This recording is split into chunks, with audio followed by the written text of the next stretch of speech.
नमस्कार.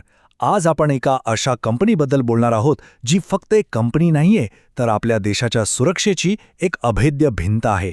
ही गोष्ट आहे तंत्रज्ञानाची, स्वावलंबनाची आणि राष्ट्रीय सुरक्षेची. चला तर मग सुरू करूया. एका देशाला सुरक्षित ठेवायचं म्हणजे नेमकं काय लागतं? हा प्रश्न खूप मोठा आहे, नाही का? म्हणजे बघा, सीमेवर सैनिक लागतात, एक तगडं लष्कर लागतं आणि अर्थातच अचूक रणनीती. पण या सगळ्याच्या मागे ना एक अशी शक्ती आहे जी आजच्या जगात सगळ्यात महत्त्वाची ठरते.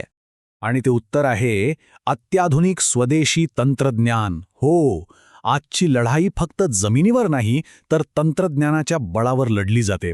आणि हेच तंत्रज्ञान, हीच ताकद भारताला देण्याचं काम एक कंपनी गेल्या अनेक दशकांपासून करतेय.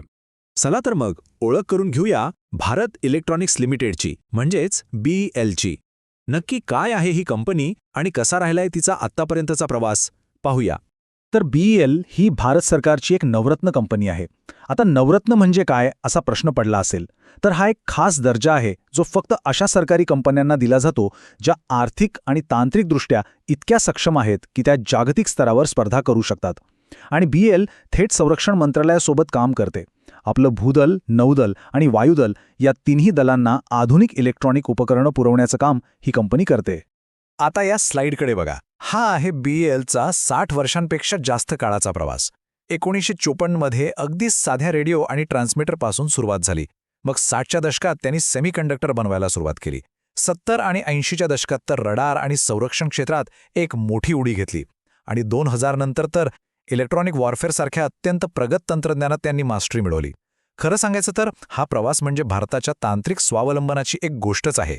पण आता सगळ्यात महत्त्वाचा प्रश्न, BEL असं नेमकं काय बनवते ज्यामुळे ती देशासाठी इतकी खास आहे? चला त्यांच्या शस्त्रागारात म्हणजे त्यांच्या उत्पादनांच्या जगात एक फेरफटका मारूया. इथे बघा काय काय आहे यांच्याकडे.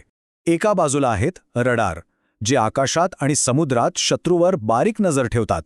दुसरीकडे आहेत कम्युनिकेशन सिस्टम्स, ज्या आपल्या सैन्याला अगदी कठीण परिस्थितीतही एकमेकांशी जोडून ठेवतात. आणि सगळ्यात भारी म्हणजे इलेक्ट्रॉनिक वॉरफेअर सिस्टम. आता हे काय आहे? सोप्या भाषेत सांगायचं तर हे तंत्रज्ञान शत्रूचे रडार आणि कम्युनिकेशन सिग्नल्स जॅम करून त्यांना अक्षरशः आंधळं आणि बहिरं बनवतं. आणि हो, एक इंटरेस्टिंग गोष्ट, आपण मतदानासाठी जी EVM मशीन्स वापरतो ना, ती सुद्धा BELच बनवते. म्हणजे विचार करा यांच्या कामाची रेंज किती मोठी आहे. आणि ही काही जुनी गोष्ट नाहीये. अगदी अलीकडेच BELने आपल्या भारतीय वायुसेनेसोबत एक मोठा करार केलाय. कशासाठी? तर त्यांना अत्यंत प्रगत रडार सिस्टम पुरवण्यासाठी. यावरून स्पष्ट दिसतं की BEL आजही देशाच्या संरक्षणात किती आघाडीवर आहे. पण थांबा, BELचं काम फक्त संरक्षण उपकरणांपुरतं मर्यादित नाहीये. या कंपनीचं योगदान देशाच्या विकासातही आहे, जे अनेकदा आपल्या लक्षात येत नाही. आपण आत्मनिर्भर भारत हा शब्द सध्या खूप ऐकतोय. याचा सरळ सरळ अर्थ आहे महत्त्वाच्या गोष्टींसाठी दुसऱ्या देशांवर अवलंबून न राहता त्या आपल्याच देशात तयार करणं. आणि जेव्हा संरक्षणाचा विषय येतो तेव्हा आत्मनिर्भर होणं हे राष्ट्रीय सुरक्षेसाठी सगळ्यात जास्त महत्त्वाचं ठरतं. आणि हे वाक्य तेच सांगतंय. BEL मेक इन इंडिया या मोहिमेचा एक मजबूत स्तंभ आहे. जेव्हा आपण स्वतःची संरक्षण उपकरणं बनवतो तेव्हा आपलं परदेशावरचं अवलंबित्व कमी होतं आणि देश खऱ्या अर्थाने ताकदवान बनतो. आता हे सगळं शक्य कसं होतं? तर त्यांच्या रिसर्च आणि डेव्हलपमेंटमुळे. BELची अनेक R&D सेंटर्स आहेत जिथे भविष्याच्या तंत्रज्ञानावर काम चालतं. आर्टिफिशियल इंटेलिजन्स म्हणजे AI पासून ते नेक्स्ट जनरेशन कम्युनिकेशन सिस्टमपर्यंत इथे सतत नवनवीन शोध लावले जातात. आणि आता एक अशी गोष्ट जी कदाचित अनेकांना माहीत नसेल. BEL फक्त सैन्यासाठीच काम करत नाही. त्यांचं तंत्रज्ञान स्मार्ट सिटी प्रकल्पांमध्ये, सौर ऊर्जेमध्ये, हॉस्पिटलमधल्या उपकरणांमध्ये आणि अगदी आपल्या रेल्वे सिस्टीममध्येही वापरलं जातं. म्हणजे नकळतपणे BEL आपल्या रोजच्या आयुष्याचाही एक भाग बनली आहे. तर ह्या सगळ्या माहितीवरून आपण काय म्हणू शकतो? चला ह्या सगळ्या चर्चेचा समारोप करूया. हेच या सगळ्याचं सार आहे. BELला फक्त एक कंपनी म्हणणं खरंच चुकीचं ठरेल. ती आपल्या देशाच्या संरक्षण तंत्रज्ञानाचा कणा आहे. एक असा आधारस्तंभ ज्यावर आपली संपूर्ण सुरक्षा व्यवस्था टिकून आहे. थोडक्यात सांगायचं झालं तर BELमुळे काय होतं? 1. आपली राष्ट्रीय सुरक्षा मजबूत होते. 2. देशातल्या तंत्रज्ञानाला चालना मिळते. 3. हजारो लोकांना रोजगार मिळतो.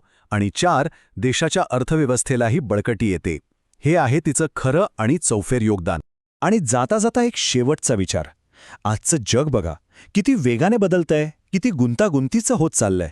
अशा परिस्थितीत भविष्यात येणाऱ्या अज्ञात आव्हानांना सामोरं जाण्यासाठी BL सारख्या संस्थांनी तयार केलेलं आपलं स्वतःचं स्वदेशी तंत्रज्ञान ते आपल्या सगळ्यांसाठी किती महत्त्वाचं ठरेल यावर विचार करायलाच हवा.